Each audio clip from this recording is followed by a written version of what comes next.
On to the Big 12 tournament, looking at those odds courtesy of BetMGM. Houston minus 165, so pretty heavy odds-on favorite just when you think about the injuries that they're going through, and we'll get to a couple big injury notes here in a moment. Iowa State plus 400, Baylor plus 800, so 8-1 BYU, 10-1 Kansas plus 1,500, Texas Tech 20-1, Texas 25-1, TCU 50-1, and Oklahoma, Porter Moser might be heading to DePaul, the current Sooners coach. DePaul, my alma mater. The only nice thing I'll say about the Blue Demons is if they hire Porter Moser. The Sooners are 80-1. So the injuries that I wanted to get to, Hunter Dickinson, dislocated shoulder.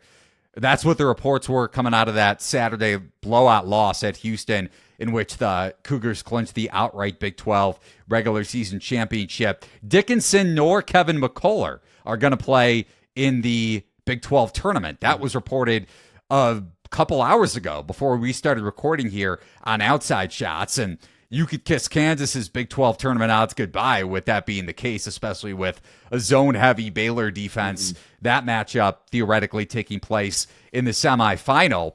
Baylor would be the look for me, Eric, just because of the defensive scheme, and then you play Iowa State in the semis. So Kansas in the quarters, Iowa State would be in the semis. That's a great matchup. Iowa State ranks 5th, bottom 5 in the conference in three-point percentage. Kansas, I think, ranks 11th, and Cincinnati ranks in the bottom tier as well when it comes to three-point shooting in Big 12 play. Also, Langston Love being healthy for this team, coming back from the ankle injury, and you already have really good floor spacers in Ray J. Dennis, Jacoby Walters, pro prospect, and Jalen Bridges, too, one of the better and more efficient floor spacers at the 4th spot in college basketball.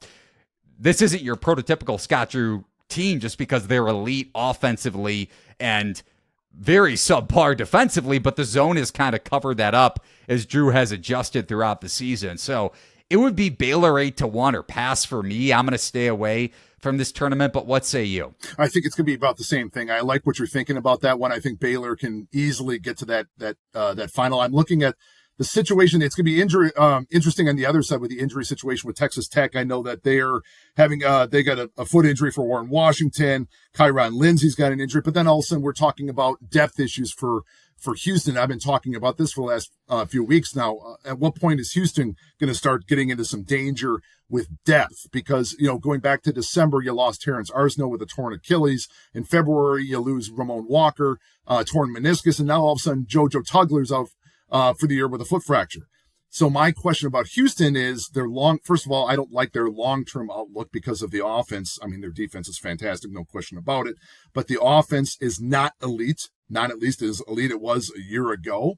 And the question is the depth going to catch up with them? Now you have two teams there that are going to have some injury issues potentially, Texas Tech and Houston. Houston probably gets through that one in my opinion.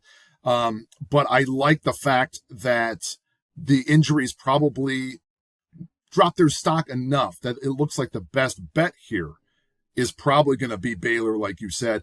Iowa State, I think you got to put them in the mix. You got to give Otzelberger credit for what he's done with this team. I had my doubts even going back to January, thinking when they really did not have a strong strength of schedule. Them, BYU, Oklahoma were three teams. I was like, I don't know. I think they all might fall. It seems like of all those three, Iowa State obviously came through head and tails above the rest of them. So credit to him. I can't really sell them short, but again, I have, in the back of my mind with Iowa State, I always remember that 22-2 started that game against Pittsburgh last year in the NCAA tournament. It always sits there. The offense is far improved this year compared to last year, but still it's a defensive-minded team.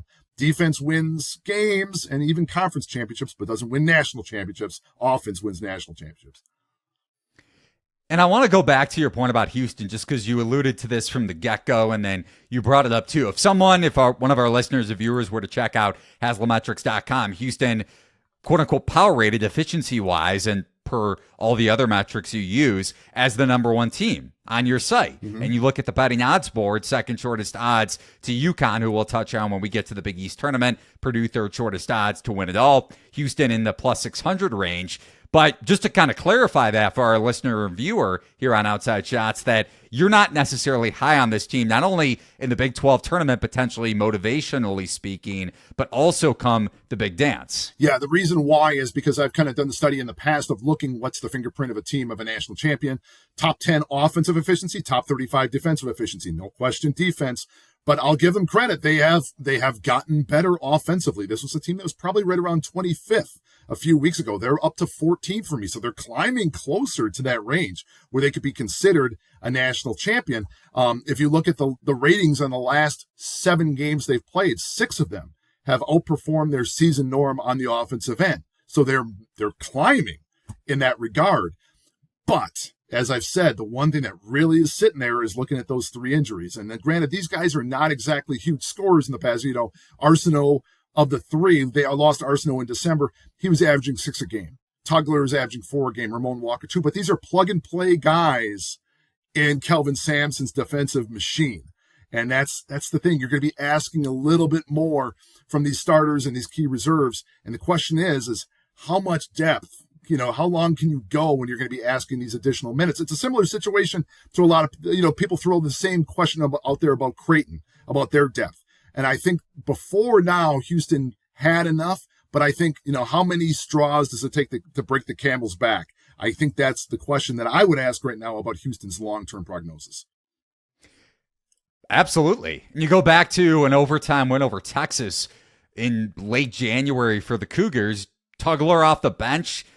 Again, thinking about it, an overtime game, so you're trying to rely on depth a little bit more so than you maybe would, and also foul trouble for a team that plays so physically on the defensive side of the floor, and when you're trying to crash the glass, you could pick up a cheap foul here or there. Tugler played 19 minutes, 5 boards, 4 points, and this is also a Cougars team that ranks, I think, top 10 on your site in near proximity field goal percentage. So that has a lot to do with them crashing the glass, which Tugler was a big part of, not only in that game, but as his minutes started to rack up. Mm-hmm. Yeah, absolutely. And I think that's going to be the problem long term. Granted, you can't deny what they did. Granted, the Kansas situation was a little bit, obviously they win that game by 30. They look fantastic. But at the same time, you lose Dickinson. You don't have McCullough. It's not exactly the Kansas team you expect to see in that game.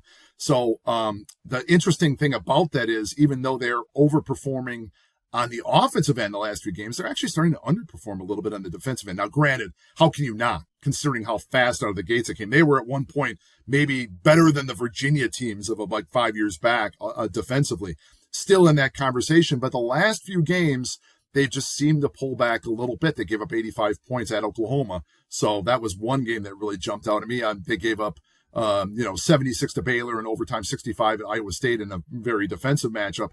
But the Kansas game was a very positive outcome for them, but understandably so, considering the situation with Dickinson and McCullough. And you go back to that Houston-Oklahoma game where they give up 85, they get bailed out by Jamal Shedd, who was hurt later on in that game. I will say it was a courageous effort from him, just considering he hits the walk-off jump shot to win the game for the Cougars at the buzzer.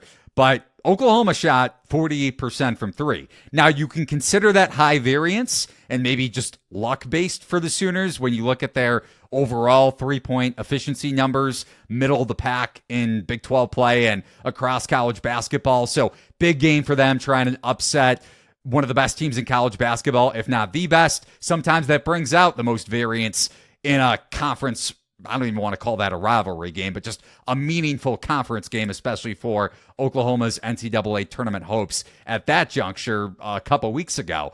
But those are the teams that have given Houston the most problems. Yes, if you go back, not that I want to spend so much time on the Cougars' NCAA tournament hopes, but you go back to that Villanova game in the Elite Eight a couple years ago. Now, that was a 50-44 game, and you want to talk about negative variance. Houston shot 1 of 20 from 3 in that one. Villanova only 5 of 21 from 3. But they were an elite shooting team. They always have been, or at least under Jay Wright. And they hit huge shots down the stretch when it mattered most.